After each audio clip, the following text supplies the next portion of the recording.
വടക്കൻ കേരളത്തിൽ രാഹുൽ ഗാന്ധിയുടെ പ്രചാരണ പരിപാടികൾ തുടരുകയാണ്. കണ്ണൂരിലെ പൊതുസമ്മേളനത്തിലാണ് ഇപ്പോൾ രാഹുൽ ഗാന്ധി ഉള്ളത്. രാഹുൽ ഗാന്ധിയുടെ പ്രസംഗം തുടരുകയാണ്. ക്ഷേമ പെൻഷൻ ഉയർത്താൻ തീരുമാനിക്കുന്നു. മുതിർന്ന പൗരന്മാർക്കായി പ്രത്യേകമായ അവരുടെ ക്ഷേമത്തിനായി ഒരു വകുപ്പ് തന്നെ, ഒരു പ്രത്യേക വകുപ്പ് തന്നെ പ്രവർത്തിക്കുമെന്ന് കോൺഗ്രസ് വാഗ്ദാനം ചെയ്യുകയാണ്. This election is an election between different types of values. ഇത് രണ്ട് മൂല്യങ്ങൾ തമ്മിലുള്ള മത്സരമാണ്. വ്യത്യസ്തങ്ങളായ രണ്ട് ആശയങ്ങൾ തമ്മിലുള്ള മത്സരമാണ്. Kerala has a particular tradition. I was member of parliament here for 5 years. I understood the value system of the people of Kerala. കേരളത്തിന് ഒരു പ്രത്യേകമായ പാരമ്പര്യമുണ്ട്. 5 വർഷക്കാലം വയനാടിൽ MP ആയി പ്രവർത്തിച്ചതുകൊണ്ട് എനിക്കറിയാം കേരളത്തിന്റെ മൂല്യങ്ങൾ, കേരളത്തിന്റെ നന്മ എനിക്ക് നേരിട്ട് പഠിക്കാനും മനസ്സിലാക്കാനും സാധിച്ച കാര്യമാണ്. Kerala always chooses love over hatred. Keralam എപ്പോഴും സ്നേഹമാണ്, വെറുപ്പല്ല, ശത്രുതയല്ല. കേരളത്തിന്റെ മുദ്രാവാക്യം, കേരളത്തിന്റെ പ്രവർത്തന ശൈലി നന്മയുടേതാണ്, വെറുപ്പിന്റേതല്ല. Happiness over anger. Happiness over anger. നമ്മളെ വെറുപ്പിനേക്കാൾ ദേഷ്യത്തെക്കാൾ നമ്മൾ സ്നേഹത്തിനും നന്മയ്ക്കുമാണ് പ്രാധാന്യം നൽകുന്നത്. Humility over arrogance. നമുക്ക് എളിമയാണ്, നമുക്ക് ധിക്കാരത്തെക്കാൾ അഹങ്കാരത്തെക്കാൾ എളിമയാണ് മലയാളികളുടെ മുഖമുദ്ര. Unity and brotherhood over division. നമുക്ക് ഐക്യമാണ്, നമ്മൾ എതിർപ്പിനേക്കാൾ വിഭാഗീയ ചിന്താഗതിയേക്കാൾ ഐക്യത്തിനാണ് നമ്മൾ പ്രാമുഖ്യം നൽകുന്നത്. Kerala has always been a non-violent place. All your leaders, people like Narayana Guru, spoke about unity, spoke about love, spoke about affection. None of them preached hatred and violence. Keralam എപ്പോഴും സമാധാനത്തിന്റെ ഒരു സന്ദേശമാണ് കേരളത്തിന്റെ പാരമ്പര്യം. നാരായണ ഗുരുസ്വാമിയെ പോലുള്ള ആളുകൾ നമുക്ക് സമാധാനത്തിന്റെ, മതസൗഹാർദ്ദത്തിന്റെ സന്ദേശമാണ് നമുക്ക് നൽകിയിട്ടുള്ളത്. അതാണ് കേരളം മുറുകെ പിടിക്കുന്ന സന്ദേശം. The partnership of the BJP and the left front propagates hatred, violence, anger and arrogance. കേരളത്തിലെ മാർക്സിസ്റ്റ് പാർട്ടിയും BJPയും ഈ സമാധാനത്തിന് പകരം അവർ അക്രമത്തെ പ്രോത്സാഹിപ്പിക്കുന്നു, അവർ വെറുപ്പിനെ പ്രോത്സാഹിപ്പിക്കുന്നു. അവർ ജനങ്ങളുടെ ഐക്യത്തിന് പകരം ജനങ്ങളുടെ വിഭാഗീയതയാണ് അവർ ഇഷ്ടപ്പെടുന്നത്. അതിനെയാണ് അവർ കേരളത്തിൽ പ്രോത്സാഹിപ്പിക്കുന്നത്. While the UDF brings people together, preaches love, affection and kindness. UDF ജനങ്ങളെ ഒന്നിച്ചു നിർത്താൻ ആഗ്രഹിക്കുകയാണ്. സ്നേഹത്തിന്റെയും ഐക്യത്തിന്റെയും മാതൃകയിൽ മുന്നോട്ട് പോകാനുള്ള സന്ദേശമാണ് ഐക്യ ജനാധിപത്യ മുന്നണി ജനങ്ങൾക്ക് നൽകുന്നത്. We are approaching a dangerous time.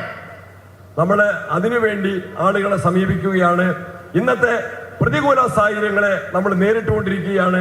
അതിൽ നിന്നുള്ള മോചനമാണ് UDF ആഗ്രഹിക്കുന്നത്. The world is becoming unstable.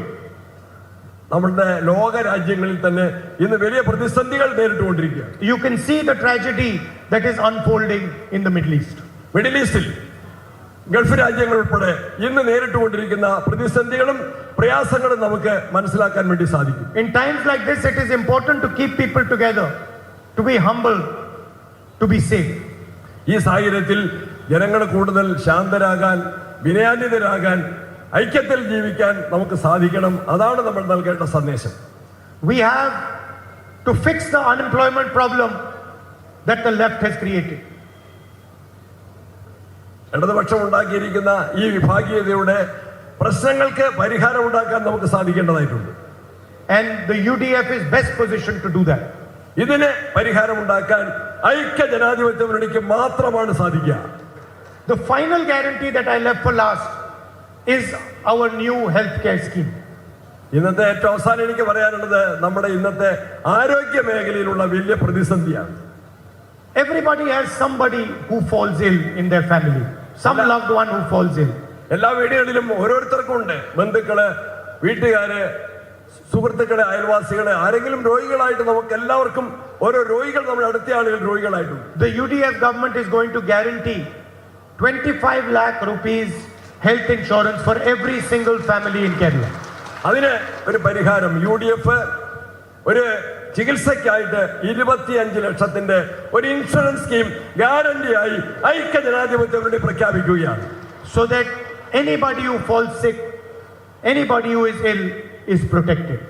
ആർക്കെങ്കിലും അസുഖം വന്നാൽ അവരെ സംരക്ഷിക്കാൻ, അവരെ സഹായിക്കാൻ 25 ലക്ഷം രൂപയുടെ ഒരു insurance guarantee UDF ഏർപ്പെടുത്തുന്നതായിരിക്കും. The money that is going to be generated is also going to reinvigorate the healthcare scheme, ഇതിനാവശ്യമായ പണം healthcare system. ഈ ആരോഗ്യ മേഖലയുടെ പ്രതിസന്ധിക്ക് പരിഹാരം ഉണ്ടാക്കാനുള്ള സാമ്പത്തിക സ്രോതസ് നമ്മൾ ഉണ്ടാക്കിയെടുക്കും. ജനങ്ങളെ സഹായിക്കുന്നതിന് വേണ്ടിയുള്ള ഒരു പ്രത്യേക പദ്ധതിയാണ് UDF മുന്നോട്ട് വെച്ചിട്ടുള്ളത്. And repair the damage that the LDF government has done to it. ഇതുവരെ ഇടതുപക്ഷം ചെയ്തിട്ടുള്ള നാശനഷ്ടങ്ങളുണ്ട്. അവര് ഈ ആരോഗ്യ മേഖലയെ താർക്കിയാണ് ചെയ്തിട്ടുള്ളത്. അതിന് പരിഹാരമുണ്ടാക്കാൻ ഐക്യ ജനാധിപത്യ മുന്നണി പ്രതിജ്ഞാബദ്ധമാണ്. In conclusion, I want to thank the people of Kerala for what they have taught me and given me. എല്ലാവർക്കും, കേരളത്തിലെ മുഴുവൻ ആളുകൾക്കും ഈ നന്മയുടേതായ സന്ദേശം ഉൾക്കൊള്ളുന്നതിന് ഞാൻ പ്രത്യേകമായി നന്ദി പറയാൻ ആഗ്രഹിക്കുന്നു. I spent 5 years here as Member of Parliament, and I must tell you, you showed me the depth of Kerala's spirit. ഞാൻ 5 വർഷം MP ആയി പ്രവർത്തിച്ച സമയത്ത് ഞാൻ ഓർമ്മിക്കുകയാണ്, നിങ്ങളെ ഐക്യത്തിന്റെയും സ്നേഹത്തിന്റെയും സാഹോദര്യത്തിന്റെയും ആഴവും പരപ്പും നിങ്ങൾ എന്നെ പഠിപ്പിച്ചു. നിങ്ങൾ എനിക്കത് മനസ്സിലാക്കി തന്നു. മലയാളികളോട് ഞാൻ നന്ദിയുള്ളത്. How the people of Kerala stand together, how they respect each other, how they respect all religions and all traditions. It was a real big learning for me and a gift for me. എല്ലാവരും എങ്ങനെ ഒന്നിച്ചു നിൽക്കുന്നു, ജാതിമത വ്യത്യാസമില്ലാതെ, ലിംഗവ്യത്യാസമില്ലാതെ മലയാളികൾ എല്ലാവരും ഒറ്റക്കെട്ടായി മനുഷ്യ സാഹോദര്യത്തിൽ വളരുന്നു. അതാണ് എന്നെ പഠിപ്പിച്ച പാഠം. അതാണ് മലയാളത്തിന്റെ, കേരളത്തിന്റെ നന്മ. അതിന് ഞാൻ നന്ദിയുള്ളവനാണ്. And I'd also like to thank all the UDF and Congress workers, every single family members of theirs who have fought and died fighting the left front over here. മുഴുവൻ കോൺഗ്രസ് പ്രവർത്തകരെയും അവരുടെ കുടുംബാംഗങ്ങളെയും മുഴുവൻ UDF പ്രവർത്തകരെയും ഇടതുപക്ഷത്തിന്റെ ഈ ഏകാധിപത്യത്തിനെതിരെ സമരം ചെയ്ത് പ്രവർത്തിച്ച് രക്തസാക്ഷിത്വം വരിച്ചവരുൾപ്പെടെ ഈ നാട്ടിലുണ്ട്. അവരെയും അവരുടെ കുടുംബാംഗങ്ങളെയും ഞാൻ നന്ദിയോടെ, ബഹുമാനത്തോടെ ഓർമ്മിക്കുന്നു, ആദരിക്കുന്നു. You've carried our flag in the most difficult circumstances, and I'm proud of every single one of you. നിങ്ങളുടെ കോൺഗ്രസിന്റെ മുവർണ്ണ പതാക പ്രതികൂല സാഹചര്യങ്ങളിൽ പ്രതിസന്ധികളെ വെല്ലുവിളിച്ചുകൊണ്ട് നിങ്ങൾ ആ പതാക ഉയരത്തിൽ പാറിച്ചിട്ടുണ്ട്. നിങ്ങളെ എല്ലാവരെയും ഞാൻ പ്രത്യേകമായി അഭിനന്ദിക്കാൻ ആഗ്രഹിക്കുകയാണ്. Please give your full support to all our candidates and make sure they win with a thumping majority and represent you in the Vidhan Sabha. എല്ലാ സ്ഥാനാർത്ഥികൾക്കും, UDFന്റെ കണ്ണൂർ ജില്ലയിലെ എല്ലാ സ്ഥാനാർത്ഥികൾക്കും നിങ്ങളുടെ ശക്തമായ പിന്തുണ നിങ്ങൾ നൽകുക. അവരെ വൻപിച്ച ഭൂരിപക്ഷത്തിൽ നിങ്ങൾ വിജയിപ്പിക്കും എന്നെനിക്ക് ഉറപ്പുണ്ട്. അതിനായിട്ട് ഞാൻ നിങ്ങളോട് അഭ്യർത്ഥിക്കുകയാണ്. Thank you very much. തിരഞ്ഞെടുപ്പ് സമ്മേളനത്തെ അഭിസംബോധന ചെയ്യുകയായിരുന്നു രാഹുൽ ഗാന്ധി. ഡീൽ ആരോപണം വീണ്ടും ഉന്നയിക്കുകയാണ് രാഹുൽ. BJPയും CPM തമ്മിൽ ഡീലുണ്ട്, മുഖ്യമന്ത്രിയും നരേന്ദ്രമോദിയും തമ്മിൽ ഡീലുണ്ട്. തനിക്കെതിരെ 50ലധികം കേസുകളുണ്ട്. എന്തുകൊണ്ട് മുഖ്യമന്ത്രിക്കോ മുഖ്യമന്ത്രിയുടെ കുടുംബാംഗങ്ങൾക്കെതിരെയോ ഉയർന്നു വന്ന ആരോപണങ്ങളിൽ ഒരന്വേഷണവും കേന്ദ്രത്തിന്റെ ഭാഗത്തുനിന്ന് ഉണ്ടാകാതെ പോയി എന്ന രാഷ്ട്രീയ ചോദ്യം ഉന്നയിക്കുകയാണ് രാഹുൽ ഗാന്ധി. രാഹുൽ ഗാന്ധി ഡീൽ ആരോപണം ആവർത്തിക്കുകയാണ്. കണ്ണൂരിലെ UDF തിരഞ്ഞെടുപ്പ് സമ്മേളന വേദിയിൽ രാഹുൽ ഗാന്ധി